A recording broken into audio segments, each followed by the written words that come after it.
উনি তো নিজে গিয়ে জয় সাহেবের ঘরে ধর্ণা দিয়েছিলেন, কোর্ট বন্ধ করে দিয়েছিলেন।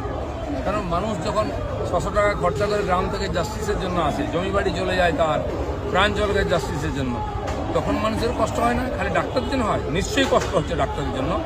একজনও যদি পরিষেবা দেওয়ার লোক, সে কন্ডাক্টর, ড্রাইভার, ক্লার্ক, লয়ার থেকে আরম্ভ করে ডাক্তার, টিচার, যেই কাজ বন্ধ করবে সমাজের ক্ষতি হবে, মানুষের ক্ষতি হবে। কিন্তু যারা আন্দোলন করছেন তাদের কথাও শুনতে হবে, তাদের সিকিউরিটি, তাদের দাবির কথা শুনতে হবে। আমরাও আশা করব তারা তাড়াতাড়ি এসে মানুষের চিকিৎসা করবেন, এবং ওটাই ওনাদের কাজ। যখন দিনের পর দিন টিচাররা ধর্মতলায় বসে থাকেন, ক্ষতি হয় না মানুষের, বাচ্চাদের? তখন সেই জন্য যেহেতু জিনিসটা খুব ইফেক্টিভ হয়েছে, মানুষকে নিয়েছে, সেই জন্য মানবিকতা দেখানো হচ্ছে। আমি দেখেছি বহু জায়গায় অমুক হসপিটালে মারা গেছে, অমুক হসপিটালে মারা গেছে। কেন হসপিটালে মানুষ মারা যায় না বিনা চিকিৎসায়?